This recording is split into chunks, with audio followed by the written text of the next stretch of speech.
കേരളത്തിൽ അത് ചർച്ച ചെയ്തതിന് വേറൊരു ഒരുപാട് മാനങ്ങളുണ്ട്. നോർമലി സാധാരണ ഗതിയിൽ ആഗോളതരത്തിലുള്ള ഈ രാഷ്ട്രീയ മാറ്റങ്ങളെ കേരളത്തിൽ ചർച്ച ചെയ്യുന്നത് കുറച്ചും കൂടി അതിൻ്റെ ഒരു ലെഫ്റ്റ് മാനറിൽ നിന്നുകൊണ്ടാണ്, ഇടത് വ്യാഖ്യാനത്തിൽ നിന്നുകൊണ്ടാണ്. പക്ഷേ ബംഗ്ലാദേശ് ഇലക്ഷനെ അങ്ങനെയുമല്ല കേരളത്തിൽ ചർച്ച ചെയ്യാൻ ചിലർ ആഗ്രഹിച്ചത്. മുഖ്യമന്ത്രി വരെ ബംഗ്ലാദേശ് ഇലക്ഷനെ കുറിച്ച് ഇങ്ങനെ പറഞ്ഞുകൊണ്ടിരിക്കുകയാണ്. ഏറ്റവും പ്രധാനം 2001 ബംഗ്ലാദേശിൽ BNP സഖ്യമായിരുന്നു അധികാരത്തിൽ കയറിയത്. അപ്പോൾ ആ BNP സഖ്യത്തിലൊരു ഘടകകക്ഷിയാണ് ജമാഅത്തെ ഇസ്ലാമി. ജമാഅത്തെ ഇസ്ലാമിയാണ് കേരളത്തിൽ ഇത് ചർച്ച ചെയ്യാനൊരു ഘടകം. ബംഗ്ലാദേശിൽ ജമാഅത്തെ ഇസ്ലാമി എന്ന് പറയുന്നൊരു ഘടകമുള്ളതുകൊണ്ടാണ്. ഇപ്പോൾ നമ്മൾ കേരളത്തിൽ കാണുന്ന, ദേശീയ തലത്തിൽ കാണുന്നത് പോലെ ഭരണത്തിലിരുന്നു കൊണ്ട് സിസ്റ്റങ്ങളെ എല്ലാം തങ്ങളുടെ കൈപ്പിടിയിലാക്കുന്ന, അപ്പോൾ എക്സ്ട്രാ കോൺസ്റ്റിറ്റ്യൂഷണൽ രീതികൾ ഒക്കെ സ്വീകരിച്ചുകൊണ്ടിരുന്നു. അപ്പോൾ അങ്ങനെ ഉണ്ടായി രാഷ്ട്രീയ എതിരാളികളെ ഇല്ലായ്മ ചെയ്യുക തുടങ്ങിയ കാര്യങ്ങൾ. ആർക്ക് വോട്ട് ചെയ്താലും ഹസീനയുടെ പാർട്ടിക്ക് തന്നെ കിട്ടുക, ഇങ്ങനെയുള്ള രീതികൾ അവിടെ തുടർന്നു വരികയും കേരളത്തിൽ കഴിഞ്ഞ ആഴ്ച വളരെ വലിയൊരു ചർച്ചയായൊരു കാര്യമാണ് ബംഗ്ലാദേശ് ഇലക്ഷൻ. നമ്മുടെ രാജ്യത്തെ സംബന്ധിച്ചിടത്തോളവും ബംഗ്ലാദേശ് തെരഞ്ഞെടുപ്പ് ഒരു പ്രാധാന്യമുള്ള ഒരു കാര്യമാണ്. കാരണം ഇന്ത്യയുടെ ഒരു അയൽരാജ്യമാണ്. എന്ന് മാത്രമല്ല, ബംഗ്ലാദേശിൻ്റെ ഒരു മെൻഡറായി കണക്കാക്കപ്പെടുന്ന രാജ്യം ഇന്ത്യയാണ്.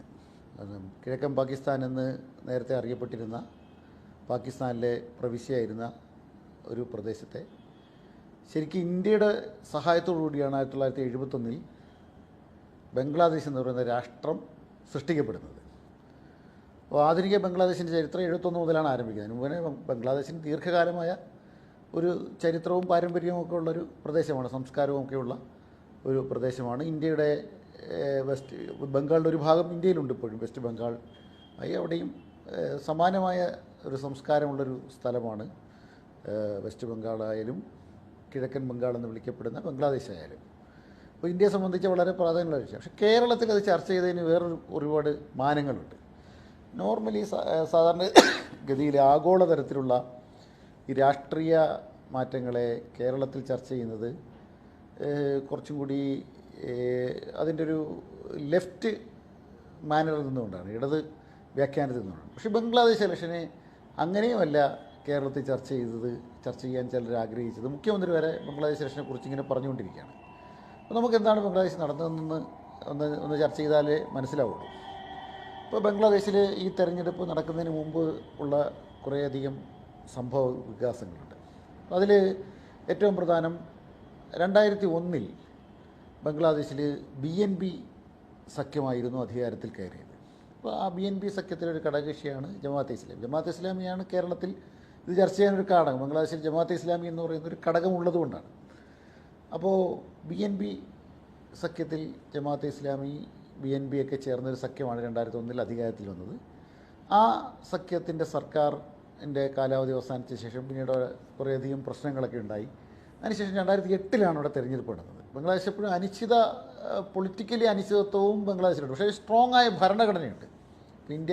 ഇന്ത്യയെ പോലെ തന്നെ വളരെ സ്ട്രോങ് ആയ ഒരു കോൺസ്റ്റിറ്റ്യൂഷനുള്ള രാജ്യമാണ് ബംഗ്ലാദേശ് എന്നത് മറ്റൊരു യാഥാർത്ഥ്യമാണ്. അപ്പോൾ ഒരുപക്ഷേ സൗത്ത് ഏഷ്യയിലെ ഏറ്റവും പ്രോഗ്രസീവായ കോൺസ്റ്റിറ്റ്യൂഷൻ എന്ന് വിശേഷിപ്പിക്കപ്പെടാവുന്ന ഒരു കോൺസ്റ്റിറ്റ്യൂഷനാണ് ബംഗ്ലാദേശിൽ ഉള്ളത്. ഇന്ത്യയിലും ആണ് മികച്ചൊരു കോൺസ്റ്റിറ്റ്യൂഷൻ പിന്നീടുള്ളത്. ലോകത്ത് തന്നെ മികച്ച കോൺസ്റ്റിറ്റ്യൂഷനിൽ ഒന്നാണ് ഇന്ത്യൻ കോൺസ്റ്റിറ്റ്യൂഷൻ എന്ന് എല്ലാവരും പറയുന്നുണ്ട്. അതേപോലെ സമാനമായി തന്നെ നമുക്ക് പറയാവുന്നൊരു ഒരു ഭരണഘടനയാണ് ബംഗ്ലാദേശിലെ ഭരണഘടന. അപ്പോൾ ആ ബംഗ്ലാദേശിൽ പക്ഷേ 2008 അധികാരത്തിൽ വന്ന അവാമി ലീഗ്, അതായത് ഷേഖ് ഹസീനയുടെ നേതൃത്വത്തിലുള്ള. ഇപ്പോൾ ഷേഖ് ഹസീന എന്ന് പറഞ്ഞാൽ ബംഗ്ലാദേശിൻ്റെ വിപ്ലവവുമായി ബന്ധപ്പെട്ട് അതിന് നേതൃത്വം കൊടുത്ത മുജീബുർ റഹ്മാൻ്റെ മകളാണ് ഷേഖ് ഹസീന. അതേസമയം അതിനെതിരുള്ള BNP എന്ന് പറയുന്ന ബംഗ്ലാദേശ് നാഷണലിസ്റ്റ് പാർട്ടിയുടെ നേതാവ് ബീഗം ഖാലിദ സിയയാണ്. അത് സിയാവുർ റഹ്മാൻ്റെ, ബംഗ്ലാദേശിന് ആ സമയത്ത് മുജീബുർ റഹ്മാൻ്റെ റൈവലായി ബംഗ്ലാദേശിലുണ്ടായിരുന്ന മറ്റൊരു നേതാവായിരുന്നു സിയാവുർ റഹ്മാൻ. അത് ബംഗ്ലാദേശിൽ തന്നെ ഇവർ തമ്മിലുള്ള ഈ രണ്ട് ബീഗങ്ങൾ തമ്മിലുള്ള ഫൈറ്റായി ദീർഘകാലമായി ബംഗ്ലാദേശ് നിലനിൽക്കുകയാണ്. അപ്പോൾ ഷേഖ് ഹസീന അധികാരത്തിൽ 2008 വന്നു. ഇതിനു മുമ്പും ഷേഖ് ഹസീന അധികാരത്തിൽ വന്നിട്ടുണ്ട്. ഇവർ മാറി മാറി അധികാരത്തിൽ വരുന്നൊരു രീതിയായിരുന്നു ബംഗ്ലാദേശിലുണ്ടായിരുന്നത്. പക്ഷേ 2008 ഷേഖ് ഹസീന അധികാരത്തിൽ വന്നപ്പോൾ ഇപ്പോൾ നമ്മൾ കേരളത്തിൽ കാണുന്ന, ദേശീയ തലത്തിൽ കാണുന്നത് പോലെ അധികാരത്തിലിരുന്നു കൊണ്ട് സിസ്റ്റങ്ങളെ എല്ലാം തങ്ങളുടെ കൈപ്പിടിയിലാക്കുന്ന, അപ്പോൾ എക്സ്ട്രാ കോൺസ്റ്റിറ്റ്യൂഷണൽ രീതികൾ ഒക്കെ സ്വീകരിച്ചുകൊണ്ടിരുന്നു. അപ്പോൾ അങ്ങനെ ഉണ്ടായി രാഷ്ട്രീയ എതിരാളികളെ ഇല്ലായ്മ ചെയ്യുക തുടങ്ങിയ കാര്യങ്ങൾ. ആർക്ക് വോട്ട് ചെയ്താലും ഹസീനയുടെ പാർട്ടിക്ക് തന്നെ കിട്ടുക, ഇങ്ങനെയുള്ള രീതികൾ അവിടെ തുടർന്നു വരികയും രാഷ്ട്രീയ എതിരാളികളെ BNPയെ തൊട്ടടുത്ത തെരഞ്ഞെടുപ്പുകൾക്ക് അതിനുശേഷം നടന്ന തെരഞ്ഞെടുപ്പ്, അതിനുശേഷം 2 തെരഞ്ഞെടുപ്പുകൾ കൂടി നടന്നു. 2008 ശേഷം 2014 തെരഞ്ഞെടുപ്പ് നടന്നു. 2014 തെരഞ്ഞെടുപ്പിൽ പ്രതിപക്ഷം ബോയ്ക്കോട്ട് ചെയ്തു. ആലോചിച്ച് നോക്കണം, ബംഗ്ലാദേശ് പോലൊരു രാജ്യത്ത് പ്രതിപക്ഷം ബോയ്ക്കോട്ട് ചെയ്തു. അതിനുശേഷം 2019 തെരഞ്ഞെടുപ്പ് നടന്നു, അതും പ്രതിപക്ഷം ബോയ്ക്കോട്ട് ചെയ്തു. എന്ന് മാത്രമല്ല, ചില പ്രതിപക്ഷ പാർട്ടികൾ ബാൻഡായിരുന്നു. BNP ബംഗ്ലാദേശ് നാഷണലിസ്റ്റ് പാർട്ടി ബാൻഡായിരുന്നു, ജമാഅത്തെ ഇസ്ലാമി ബാൻഡായിരുന്നു. അങ്ങനെ നടന്ന സമയത്താണ് 2024 അവസാനത്തോടു കൂടി അവിടെ ജൻസി വിപ്ലവം ആരംഭിക്കുന്നത്. ജൻസി വിപ്ലവം ആരംഭിക്കുന്നതിന് ഒരുപാട് പശ്ചാത്തലമുണ്ട്, അത് ഞാൻ ഇപ്പോൾ വിവരിക്കുന്നില്ല. ആ ജൻസി വിപ്ലവം എന്ന് പറഞ്ഞാൽ ഈ സിസ്റ്റത്തിനെതിരെയാണ് യഥാർത്ഥത്തിൽ അവിടെ സംവിധാനം, അതായത് രീതികൾക്കെതിരെ. ബംഗ്ലാദേശ് കോൺസ്റ്റിറ്റ്യൂഷനെതിരെയല്ല, ബംഗ്ലാദേശിലെ എൻ്റെ രാജ്യത്തിനെതിരെയല്ല, പക്ഷെ അതേസമയം അവിടെ നടന്നുകൊണ്ടിരിക്കുന്ന സിസ്റ്റത്തിനെതിരെ അതിശക്തമായ പ്രക്ഷോഭമായിരുന്നു. സുപ്രീം കോടതി കത്തിച്ചു വരും, സമരക്കാർ സുപ്രീം കോടതി കത്തിച്ചു. അതിനുശേഷം വലിയ സംഘർഷങ്ങളുണ്ടായി. പക്ഷേ ഇന്ത്യ ഇതിനകത്ത് കണ്ടത്, ഇന്ത്യയുടെ ഏറ്റവും അടുത്ത സുഹൃത്താണ് ഷേഖ് ഹസീന. അപ്പോൾ ഷേഖ് ഹസീനക്കെതിരെ നടക്കുന്ന ഇസ്ലാമിക റവല്യൂഷനായിട്ടാണ് ഇന്ത്യയിലത് വ്യാഖ്യാനിക്കപ്പെട്ടത്. പക്ഷേ അതിൽ യഥാർത്ഥത്തിൽ അങ്ങനെയല്ല. അത് പിന്നെ അവിടുത്തെ വിദ്യാർത്ഥികൾ അങ്ങനെ പ്രത്യേകമായി രാഷ്ട്രീയമായി സംഘടിക്കാതെ ഇന്ത്യയിലൊക്കെ പൗരത്വ പ്രക്ഷോഭം രൂപപ്പെട്ടതുപോലെ ഒരു ജൻസി പ്രക്ഷോഭം രൂപപ്പെട്ടതാണ്. ആ രൂപപ്പെട്ട പ്രക്ഷോഭം അതിശക്തമായി മുന്നോട്ട് പോവുകയും ഭരണകൂടം തകർന്നു വീഴുകയും ചെയ്തു. എന്ന് വെച്ചാൽ ജനങ്ങൾ മുഴുവനും ഈ പ്രക്ഷോഭത്തെ സപ്പോർട്ട് ചെയ്തു. അത്രയ്ക്ക് ഭീകരമായിരുന്നു കഴിഞ്ഞ കുറച്ച് കാലമായി ഹസീനയുടെ സിസ്റ്റത്തെ വിശ്വസിക്കാൻ പറ്റില്ല. സുപ്രീം കോടതി കേസ് കൊടുക്കാൻ പറ്റില്ല. കേസ് കൊടുത്താൽ അത് സർക്കാരിന് അനുകൂലമായ വിധിയേ വരുള്ളൂ. ഇലക്ഷൻ കമ്മീഷനെ സമീപിക്കാൻ പറ്റില്ല. ഇലക്ഷൻ കമ്മീഷൻ സർക്കാരിന് അനുകൂലമായ വിധിയേ വരുള്ളൂ. ഒരു സംവിധാനത്തെ പോലീസിൽ കൊണ്ട് പരാതി കൊടുക്കാൻ പറ്റില്ല. അവിടുത്തെ ഹസീനയുടെ അവാമി ലീഗിൻ്റെ ഗുണ്ടകൾ ആണ് പോലീസ് സ്റ്റേഷൻ ഭരിക്കുന്നത്. അവരുടെ തീരുമാനം അനുസരിച്ചാണ് കാര്യം നടക്കുന്നത്. പോലീസിനെ വിശ്വസിക്കാൻ കഴിയാത്ത, വില്ലേജ് ഓഫീസുകളിൽ പോകാൻ കഴിയാത്ത, അവിടുത്തെ ഒരു റവന്യൂ സംവിധാനത്തെ വിശ്വസിക്കാൻ കഴിയാത്ത, ഇലക്ഷൻ കമ്മീഷനെ വിശ്വസിക്കാൻ കഴിയാത്ത, സുപ്രീം കോടതിയെ വിശ്വസിക്കാൻ കഴിയാത്ത ഒരു സാമൂഹിക സാഹചര്യം ബംഗ്ലാദേശിലുണ്ടായി. അപ്പോൾ അങ്ങനൊരു സാമൂഹിക സാഹചര്യം ഉണ്ടായപ്പോൾ ആണ് ഈ റവല്യൂഷൻ ഉണ്ടാകുന്നത്. അങ്ങനെയാണ് പിന്നീട് എന്തായത്, പിന്നീടുള്ള സംഭവങ്ങൾ നമുക്ക് എല്ലാവർക്കും അറിയാം. മുഹമ്മദ് യൂനിസിൻ്റെ നേതൃത്വത്തിൽ അദ്ദേഹം പിന്നെ ബംഗ്ലാദേശിലായിരുന്നില്ല, അദ്ദേഹം ബംഗ്ലാദേശിൽ തിരിച്ചു വന്നു. അദ്ദേഹത്തിൻ്റെ നേതൃത്വത്തിൽ ഒരു ഇടക്കാല സർക്കാർ ഉണ്ടാക്കി, ഒരു നാഷണൽ സർക്കാർ ഉണ്ടാക്കി. ആ നാഷണൽ സർക്കാരിൻ്റെ ഒരു നേതൃത്വത്തിൽ ഉണ്ടായിട്ടുള്ള ഹസീനയ്ക്ക് നാടുവിടേണ്ടി വന്നു. അവർ ഇന്ത്യയിൽ അഭയം തേടി. അങ്ങനെ ഇപ്പോൾ ഇന്ത്യയിൽ താമസിക്കുകയാണ്. ആ നാഷണൽ സർക്കാരിൻ്റെ നേതൃത്വത്തിലുള്ള പരിശോധനയിൽ അവാമി ലീഗ് എന്ന് പറയുന്ന അന്നത്തെ ഭരണകക്ഷിയെ തൽക്കാലം ബാൻ ചെയ്തു. അതിനുശേഷമാണ് ഒരു സ്വതന്ത്രമായിട്ടുള്ളൊരു തെരഞ്ഞെടുപ്പ് നടക്കണമെന്ന് അവരാഗ്രഹിക്കുക. അങ്ങനെ തെരഞ്ഞെടുപ്പ് നടത്തുകയും ചെയ്തു. ബംഗ്ലാദേശിൽ ഈ തെരഞ്ഞെടുപ്പിൽ സംഭവിച്ചത്, ആകെയുള്ള 300 സീറ്റിൽ 211 സീറ്റ് നേടി BNP ബംഗ്ലാദേശ് നാഷണലിസ്റ്റ് പാർട്ടി അധികാരത്തിൽ വന്നു. BNPയുടെ നേതാവായിട്ട് വന്നത് ഖാലിദാസിയയുടെ മകനാണ്, താരിഖ് റഹ്മാനാണ്. അദ്ദേഹം ഇംഗ്ലണ്ടിലായിരുന്നു, നേരത്തെ നാട് വിട്ടുപോയതാണ്. പക്ഷെ അദ്ദേഹം തിരിച്ചു വന്നു. അദ്ദേഹത്തിൻ്റെ നേതൃത്വത്തിൽ നടന്നിട്ടുള്ള ഒരു തെരഞ്ഞെടുപ്പിൽ BNP അധികാരത്തിലേക്ക് വന്നു. 211 സീറ്റ് നേടി. ഇതിനു മുമ്പ് BNPയുടെ ഏറ്റവും നല്ല മികച്ച പെർഫോമൻസ് 1991 നേടിയിട്ടുള്ള 278 സീറ്റാണ്. അത് ഭയങ്കര ഭൂരിപക്ഷം നേടിയിരുന്നു.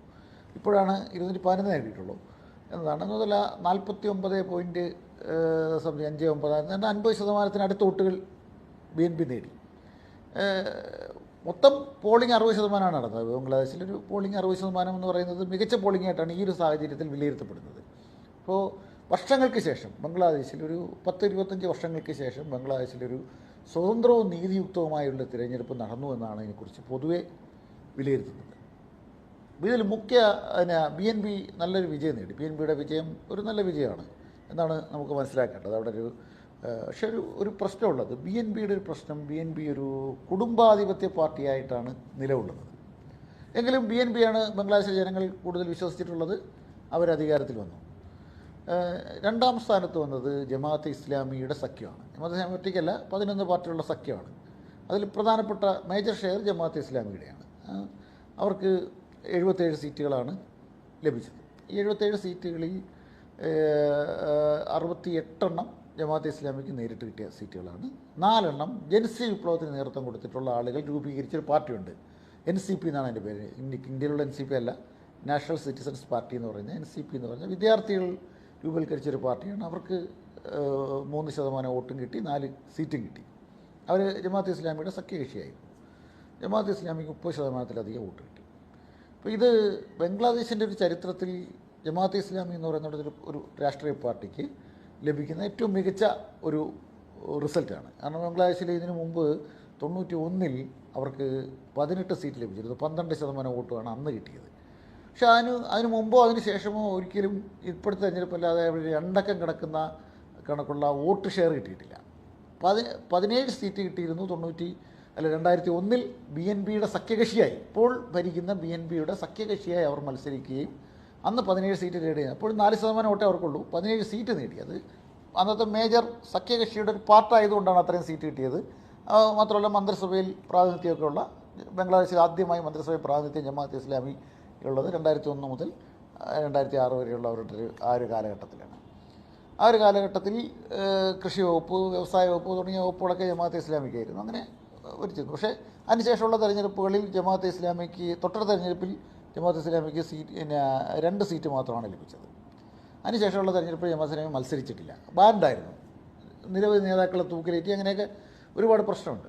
അത് വേറൊരു വിഷയമാണ്, അത് വേറെ വിഷയത്തിൽ ചർച്ച ചെയ്യേണ്ട കാര്യമാണ്. പക്ഷേ അങ്ങനെയുള്ള ജമാഅത്തെ ഇസ്ലാമിക്ക് തെരഞ്ഞെടുപ്പിൽ അവിടുത്തെ ഒരു മുഖ്യ പ്രതിപക്ഷ പാർട്ടി എന്ന് പറയുന്നൊരു സ്ഥാനം ലഭിക്കുകയും 30%-ലേറെ വോട്ട് നേടുകയും ചെയ്തു.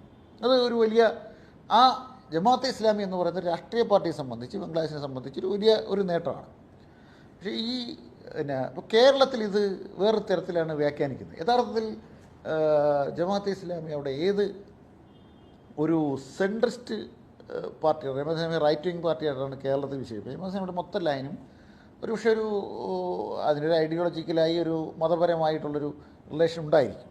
പക്ഷേ എങ്കിൽ പോലും അവരുടെ ബംഗ്ലാദേശിൽ ജമാഅത്തെ ഇസ്ലാമി ഒരു സെൻട്രിസ്റ്റ് ലൈനാണ് എപ്പോഴും സ്വീകരിച്ചിട്ടുള്ളത്.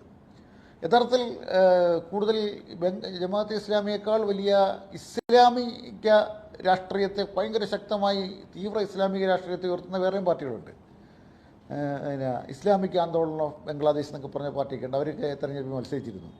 അവർക്ക് സീറ്റൊന്നും കിട്ടിയില്ലെങ്കിലും 3-4% വോട്ട് കിട്ടിയിട്ടുണ്ട്. അങ്ങനത്തെ 2-3 പാർട്ടികളുണ്ട്. ഒരു ഖിലാഫത്ത് ഓഫ് ബംഗ്ലാദേശ് എന്നൊക്കെ പറഞ്ഞ് വേറൊരു പാർട്ടിയുണ്ട്. അത്തരത്തിലുള്ള 2-3 പാർട്ടികളുണ്ട് അവിടെ. അത് ജമാഅത്തെ ഇസ്ലാമി വേറൊരു ലൈനാണ്, കൂടുതൽ ജനങ്ങളെ ഉൾക്കൊള്ളുന്നൊരു ലൈൻ സ്വീകരിച്ചിട്ടുള്ളൊരു പാർട്ടിയാണ്. അതിനകത്ത് ഐഡിയോളജിക്കലായിട്ടുള്ള തർക്കങ്ങൾ വേണമെങ്കിൽ നമുക്ക് ഉന്നയിക്കുകയൊക്കെ ചെയ്യാം. പക്ഷേ അതേസമയം അവിടെ ഒരു തീവ്ര ഭാഷ ഉപയോഗിക്കാതെ കുറച്ചും കൂടി അവിടുത്തെ കോൺസ്റ്റിറ്റ്യൂഷൻ അംഗീകരിക്കണം. മറ്റ് ഈ ഇസ്ലാമിക് ആന്തോളൻ ബംഗ്ലാദേശൊക്കെ അവിടുത്തെ കോൺസ്റ്റിറ്റ്യൂഷൻ മാറ്റണം എന്ന ആവശ്യമുള്ളവരാണ്. ജമാഅത്തെ ഇസ്ലാമിക്ക് ആവശ്യം തന്നെ ഇല്ല. ബംഗ്ലാദേശിലെ കോൺസ്റ്റിറ്റ്യൂഷൻ മാറ്റണമെന്ന് ആവശ്യം തന്നെ ഉന്നയിക്കാത്ത ഒരു പാർട്ടിയാണ് അവിടുത്തെ തെരഞ്ഞെടുപ്പ്. പക്ഷേ അവർ സർക്കാർ സ്വീകരിക്കുന്ന ലൈനുകളെക്കുറിച്ച് അവർക്ക് വേറെ കാഴ്ചപ്പാടുണ്ട് എന്നത് മറ്റൊരു കാര്യമാണ്. ഇപ്പോൾ പലിശരഹിത ബാങ്കിങ്, അത്തരം കാര്യങ്ങൾ അവർ ഒരു ഇൻഡസ്ട്രി, ഈ കൃഷി വകുപ്പും ഭരിച്ചുകൊണ്ടിരുന്നപ്പോൾ അതൊക്കെ അവർ കുറച്ച് പ്രായോഗികമായി കൊണ്ടുവരികയും ചെയ്തിട്ടുള്ളൊരു കാര്യമാണ്. പക്ഷേ പിന്നീട് അവർക്ക് തുടരാൻ കഴിഞ്ഞിട്ടില്ല എന്നത് ഒരു പ്രധാനപ്പെട്ട ഒരു പ്രശ്നമാണ്. അപ്പോൾ അങ്ങനെ ബംഗ്ലാദേശിൽ അങ്ങനെയാണ് ഉണ്ടായത്. യഥാർത്ഥത്തിൽ ഇന്ത്യയെ സംബന്ധിച്ചിടത്തോളം BNP ഭരിക്കുന്നതാണോ അവാമി ലീഗ് ഭരിക്കുന്നതാണോ നല്ലത്, ജമാഅത്ത് ഇസ്ലാമി ഭരിക്കുന്നതാണോ നല്ലതെന്നുള്ള ക്വസ്റ്റ്യൻ ഇരിക്കെ തന്നെ ഇന്ത്യ എന്തായാലും ബംഗ്ലാദേശ് ആര് ഭരിച്ചാലും പരമാവധി മികച്ചൊരു ഡിപ്ലോമാറ്റിക് റിലേഷൻ കീപ്പ് ചെയ്തേ പോവുള്ളൂ. കാരണം ഇത്ര അതിർത്തി രാജ്യങ്ങളിൽ സംഘർഷം ഉണ്ടാക്കാൻ എന്തായാലും ഇന്ത്യ ആഗ്രഹിക്കില്ല, ബംഗ്ലാദേശും ആഗ്രഹിക്കില്ല. ബംഗ്ലാദേശിൽ ഭരണോദരി അങ്ങനെ തന്നെ. അതുകൊണ്ടാണ് അവാമി ലീഗ് ജയിച്ചപ്പോൾ തന്നെ ആദ്യം തന്നെ നരേന്ദ്രമോദി വിളിച്ച് കൺഗ്രാജുലേറ്റ് ചെയ്തത്. എന്ന് മാത്രമല്ല, ഇന്ത്യയിലെ വിദേശകാര്യ പ്രതിനിധികൾ നേരത്തെ തന്നെ ജമാഅത്തെ ഇസ്ലാമി നേതാക്കളെയും കണ്ടിരുന്നു എന്നത് നമ്മൾ മനസ്സിലാക്കണം. അവിടുത്തെ ഭരണത്തിൽ വരാൻ സാധ്യതയുള്ള 2 പാർട്ടികളെ നേരത്തെ തന്നെ കണ്ടിരുന്നു എന്നതൊക്കെ പ്രധാനപ്പെട്ട കാര്യമാണ്. അപ്പോൾ ജമാഅത്തെ ഇസ്ലാമി വരാനുള്ള സാധ്യതയും ഇന്ത്യ തള്ളിയിട്ടില്ല. വന്നാലും ഇതേ റിലേഷൻ തന്നെ തുടരണമെന്ന് ഇന്ത്യ ആഗ്രഹിക്കുന്നതായിട്ടാണ് നമ്മൾ മനസ്സിലാക്കേണ്ടത്. അങ്ങനെയാണ് സംഭവിച്ചത്. അതേസമയത്ത് കേരളത്തിൽ ചർച്ച ചെയ്യുന്ന വേറൊരു ആംഗിളിലാണ്. അതുകൂടി നമ്മൾ പറഞ്ഞിട്ട് കേരളത്തിൽ പറയുന്നത് എന്താണ്, ഇത് ഇവർ പിന്നെ ഭീകരമാണ്, കേരളത്തിൽ ആണ് അപകടം, കേരളത്തിൽ എന്താണ്, ബംഗ്ലാദേശിൽ ആര് ഭരിച്ചാൽ കേരളത്തിൽ എന്താ അപകടം ഉണ്ടാക്കാനാണ്, ബംഗ്ലാദേശിൽ ഹിന്ദുക്കളെ കൊല്ലുന്ന പാർട്ടിയാണ്. ബംഗ്ലാദേശിലെ ഹിന്ദുക്കൾക്ക് എങ്ങനെ അഭിപ്രായമല്ലേ, ജമാഅത്ത് ഇസ്ലാമി തന്നെ ഹിന്ദു സ്ഥാനാർത്ഥി ഉണ്ടായിരുന്നു. ജമാഅത്ത് ഇസ്ലാമിയുടെ ലെവലിൽ, സഖ്യശീലമല്ല, ജമാഅത്ത് ഇസ്ലാമിക്ക് തന്നെ ഒരു ഹിന്ദു സ്ഥാനാർത്ഥി ഉണ്ടായിരുന്നു. അപ്പോൾ ജമാഅത്ത് ഇസ്ലാമിയുടെ അമീറിൻ്റെ ഒരു ട്വീറ്റ് ആരോ പിന്നെ ഹാക്ക് ചെയ്തിട്ട്, ട്വിറ്റർ അക്കൗണ്ട് ഹാക്ക് ചെയ്തിട്ട് സ്ത്രീകൾ പിന്നെ പുറത്തിറങ്ങുന്ന ജോലി ചെയ്യുന്ന സ്ത്രീകൾ വേശ്യകളാണെന്നൊക്കെ മറ്റോ ട്വീറ്റ് ചെയ്തിരുന്നു. അതൊക്കെ കേരളത്തിലാണ് ആഘോഷിച്ചത്. അത് അവിടെ തന്നെ, അവിടെ 3 മണിക്കൂറിനുള്ളിൽ തന്നെ ഈ പ്രശ്നം സോർട്ട് ഔട്ട് ചെയ്യുകയും ഇത് ചെയ്ത ആളെ, ഈ ഹാക്ക് ചെയ്ത ആളെ അറസ്റ്റ് ചെയ്യുകയും ചെയ്തു. പക്ഷേ ഇവിടെ അതൊന്നും അല്ല വാർത്ത. ആ ട്വീറ്റ് ജമാഅത്ത് ഇസ്ലാമിയുടെ ട്വീറ്റാണെന്നാണ് വാർത്ത. അത് വെച്ചിട്ടാണ് ഇവിടെ ഇങ്ങനെ ഈ നിലയിലൊക്കെയാണ് ഇവിടെ സംസാരിക്കുന്നത്. യഥാർത്ഥത്തിൽ യാഥാർത്ഥ്യബോധം ഇല്ലാത്തൊരു സംഭാഷണമാണ് ഇവിടെ ഇപ്പോൾ ലെഫ്റ്റ് വിങ്ങിൽ നിന്നുണ്ടാകുന്നത്. കാരണം നേരത്തെ ലെഫ്റ്റ് അങ്ങനെ ആയിരുന്നില്ല കേരളത്തിൽ. ലോക രാഷ്ട്രീയത്തെ പരിശോധിക്കുകയും അതിനകത്തൊരു നിലപാടുണ്ടാവുകയൊക്കെ ചെയ്യും. പക്ഷേ ആ സമയം ഇവിടെ അങ്ങനെയല്ല. കൃത്യമായി എന്താണ് യാഥാർത്ഥ്യം എന്നുള്ളത് ഇല്ലാതെ കുറേ നരേഷൻ ഇവിടെ സൃഷ്ടിക്കുകയാണ്. മീഡിയകളും ആ ലെവലിൽ തന്നെ പോവുകയാണ് എന്നതാണ്. എന്താണ് ബംഗ്ലാദേശിൽ നടന്നതെന്നുള്ളത്, ബംഗ്ലാദേശിലെ തീവ്ര ചിന്തയുള്ളവരാരാണ്, അല്ലാത്തവരാരാണ്, അവിടെ സംഘർഷം ഉണ്ടാക്കുന്നവരാണ്, അവിടുത്തെ ബംഗ്ലാദേശിനെ കുറിച്ച് യാതൊരു തരത്തിലും പഠിക്കാതെയാണ് ഇവിടുത്തെ ലെഫ്റ്റ് മീഡിയകൾ ഇവിടെ പ്രപ്പോർട്ട് ചെയ്യുന്നത്. കാരണം ലെഫ്റ്റിൻ്റെ പെർഫോമൻസും കൂടെ നമ്മളത് പരിശോധിക്കണം. ബംഗ്ലാദേശിൽ ലെഫ്റ്റിൻ്റെ അവസ്ഥ എന്താണ്? ഇവിടെ ഭയങ്കരമായി ഇവരെ ആഘോഷിക്കുന്നുണ്ട്. യഥാർത്ഥത്തിൽ ലെഫ്റ്റ് ഏറ്റവും അവരുടെ ചരിത്രത്തിൽ ഏറ്റവും വലിയ പരാജയം നേരിട്ട ഒരു തെരഞ്ഞെടുപ്പാണ്. നമ്മൾ നോക്കണം, ഒരു ആൻറ്റി സ്റ്റേറ്റ് റെവല്യൂഷൻ നടന്നു അവിടെ. ആ സ്റ്റേറ്റ് റെവല്യൂഷൻ വഴി യഥാർത്ഥത്തിൽ ലെഫ്റ്റിനാണല്ലോ ഇത് മുതലാക്കേണ്ടത്. ഇങ്ങനത്തെ സാധ്യത ഉള്ളത് ലെഫ്റ്റിനാണ്. ലോകത്തെവിടെ ആൻറ്റി സ്റ്റേറ്റ് റെവല്യൂഷൻ ഉണ്ടെങ്കിൽ അവിടെ ലെഫ്റ്റിന് ഒരു സാന്നിധ്യമുണ്ട്. ഇപ്പോൾ കമ്മ്യൂണിസ്റ്റ് പാർട്ടി ഓഫ് ബംഗ്ലാദേശ് ഉണ്ട്, വേറെ 3-4 ഇടതുപക്ഷ പാർട്ടികളുണ്ട്. ഒരൊറ്റ ഇടതുപക്ഷ പാർട്ടിക്കും സീറ്റ് നേടാൻ കഴിഞ്ഞില്ല. എന്ന് മാത്രമല്ല, കെട്ടിവെച്ച കാശ് പോലും കിട്ടിയില്ല. ആകെ 180 സീറ്റിലാണ് മറ്റാണ് ഇടതു പാർട്ടികളെല്ലാം കൂടെ മത്സരിച്ചത്. ആ എല്ലാ ഇടതുപക്ഷ പാർട്ടികളുടെ വോട്ട് കൂട്ടിയാലും അത് ഒരു 5% വോട്ട് താഴെയാണ് വരുന്നത്. എന്തുകൊണ്ടാണ് ബംഗ്ലാദേശ് നേരത്തെ ഇതിനേക്കാൾ ശക്തിയായി അതിൽ ബംഗ്ലാദേശിൽ അവാമി ലീഗിൻ്റെ ഘടകകക്ഷിയായ ഇടതു പാർട്ടി ഉണ്ടായിരുന്നു, നേരത്തെ ഉണ്ടായിരുന്നു. ബംഗ്ലാദേശിൽ പല പാർട്ടികളുടെ കൂടെ ഘടകകക്ഷിയാക്കി ഇടതു പാർട്ടികൾ ഭരിക്കുകയും ഒക്കെ ചെയ്തിട്ടുണ്ട്. പക്ഷേ ആ ഇടതു പാർട്ടികൾ ഇപ്പോൾ എങ്ങനെയാണ് തകർന്നടിഞ്ഞത് എന്നത് നമ്മൾ വേറെ പരിശോധിക്കണം. അവിടെ ഈ ഒരു ആൻറ്റി സ്റ്റേറ്റ് റെവല്യൂഷൻ നടക്കുമ്പോൾ പോലും ഇടതു പാർട്ടികൾക്ക് അതിനകത്ത് സാന്നിധ്യമില്ലാതായി വരുന്നു എന്നത് ബംഗ്ലാദേശിലെ ഇടതു പാർട്ടികളുടെ സമീപനത്തിന് എന്തോ പ്രശ്നമായിരിക്കും. അത് ബംഗ്ലാദേശിലെ പ്രശ്നമാണ്. അതും വെച്ച് കേരളമായിട്ടൊന്നും കമ്പയർ ചെയ്യേണ്ട കാര്യമില്ല. പക്ഷേ അത് കേരളത്തിൽ ഇത് ആഘോഷിക്കുന്ന ഇടതുപക്ഷം, അവിടുത്തെ ഇടതുപക്ഷത്തിൻ്റെ പെർഫോമൻസും കൂടെ പരിശോധിക്കണമല്ലോ. അതിനെക്കുറിച്ച് മിണ്ടുന്നില്ല എന്നതാണ് ഒരു പ്രധാനപ്പെട്ട ഘടകം. നമ്മളത് യഥാർത്ഥ വിലയിരുത്തേണ്ട അങ്ങനെയല്ല. ബംഗ്ലാദേശിലെ തെരഞ്ഞെടുപ്പ് ജനാധിപത്യത്തിന് ഭൂഷണമാണല്ലോ എന്ന് വെച്ചാൽ, ജനാധിപത്യപരമായി വളരെ മികച്ച, ബംഗ്ലാദേശിൻ്റെ ചരിത്രത്തിൽ ഏറ്റവും മികച്ച സന്തുലിതമായ ഒരു തെരഞ്ഞെടുപ്പാണെന്ന് വേണമെങ്കിൽ പറയും. ആകെ ഒരു പ്രശ്നമുള്ളത് അവാമി ലീഗ് എന്ന് പറയുന്ന രാഷ്ട്രീയ പാർട്ടി ബാൻഡാണ്. അതും ചെയ്യേണ്ടതില്ലായിരുന്നു എന്നാണ് കൂടുതൽ ജനാധിപത്യ വിശ്വാസികൾ പറയുന്നത്. അവാമി ലീഗ് ഉണ്ടെങ്കിൽ ഈ തെരഞ്ഞെടുപ്പ് റിസൾട്ട് വലിയ മാറ്റമൊന്നും സംഭവിക്കില്ലായിരുന്നു. കാരണം അത്ര ആൻറ്റി അവാമി ലീഗ് ഒരു വികാരം ബംഗ്ലാദേശിലുണ്ടായിരുന്നു. അത്രയ്ക്ക് ഭീകരമായിട്ടുള്ളൊരു ഭരണമായിരുന്നു അവിടെ ബംഗ്ലാദേശ് നടന്നത്. അങ്ങനെ അവരില്ലാതെ നടന്നൊരു തെരഞ്ഞെടുപ്പ്. ഇതിൽ ആൻറ്റി ഷേഖ് ഹസീന വിരുദ്ധ വോട്ടുകൾ യഥാർത്ഥത്തിൽ ലഭിച്ചിട്ടുള്ളത് ജമാഅത്തെ ഇസ്ലാമിക്കാണെന്നാണ് വിലയിരുത്തുന്നത്. ഷേഖ് ഹസീന അനുകൂലികളായ കുറേ പേരും കൂടി BNPക്ക് വോട്ട് ചെയ്താണ് BNPക്ക് ഇത്രയും സീറ്റ് കിട്ടിയതിന് കാരണമെന്നും ഒരു വിലയിരുത്തൽ വരുന്നുണ്ട് ബംഗ്ലാദേശിൽ നിന്ന്. അതോട്ടെ, BNP കൂടെ മത്സരിക്കുകയാണ് വേണ്ടത്. അതും കൂടെ ഉണ്ടെങ്കിൽ അവിടെ പൂർണ്ണമായേനെ. എന്നിട്ട് രണ്ടാമത് ഇതിനോടൊപ്പം ഒരു റഫറൻഡം കൂടി നടന്നിരുന്നു, ഒരു കോൺസ്റ്റിറ്റ്യൂഷൻ റഫറൻഡം കൂടി നടന്നിരുന്നു. എന്താ ബംഗ്ലാദേശിൽ അത് പ്രധാനമന്ത്രിയുടെ ടേം സംബന്ധിച്ചാണ്. അനന്തമായി പ്രധാനമന്ത്രി സ്ഥാനം കൈവശം വേണ്ടതെന്നുള്ളത് 2 ടേമായി പരിമിതപ്പെടുത്തണമെന്ന ഒരു നിർദ്ദേശം റഫറൻഡമായി വെച്ചിരുന്നു. അത് ജൻസി പ്രക്ഷോഭത്തിൻ്റെ പ്രക്ഷോഭകരുടെ ഒരു ആവശ്യത്തിൽപ്പെട്ടതായിരുന്നു. അത് വളരെ കൃത്യമായി ആ റഫറൻഡത്തിൽ ജനങ്ങൾ അതിനെ അംഗീകരിക്കുകയാണ് ചെയ്തത്. അതായത് 2 ടേമിൽ കൂടുതൽ പ്രധാനമന്ത്രി പാടില്ല. ഇനി താരിഖ് റഹ്മാൻ പ്രധാനമന്ത്രി ആണെങ്കിൽ അയാൾ 2 ടേമേ പറ്റുള്ളൂ. ഇതോടൊരു കുടുംബവാഴ്ച എന്നതൊക്കെ അവസാനിപ്പിക്കാൻ ഇതിടവരുത്തുമെന്നതാണ് നമ്മൾ മനസ്സിലാക്കേണ്ടത്. ഏതായാലും ബംഗ്ലാദേശിൽ ജനാധിപത്യം നിലനിൽക്കേണ്ടത് ഇന്ത്യയുടെ കൂടി ആവശ്യമാണ്. കാരണം ഒരു അയൽ രാജ്യത്ത് സംഘർഷം ഉണ്ടായാൽ അതിൻ്റെ സംഘർഷം നമ്മുടെ രാജ്യത്തും ബാധിക്കും. അഭയാർത്ഥി പലായനങ്ങളുണ്ടാകും, പലതരം പ്രശ്നങ്ങളുണ്ടാകും എന്നതാണ്. ബംഗ്ലാദേശിലെ മൈനോറിറ്റികൾ എന്ന് പറയുന്നത് ഒരു പ്രധാനപ്പെട്ട ഘടകമാണ്. ഇന്ത്യയ്ക്കും വൈകാരികമായി ബന്ധമുള്ള സ്ഥലമാണ്. കാരണം പലപ്പോഴും നമ്മുടെ കുടുംബക്കാർ ഇപ്പോൾ പശ്ചിമ ബംഗാളിലെ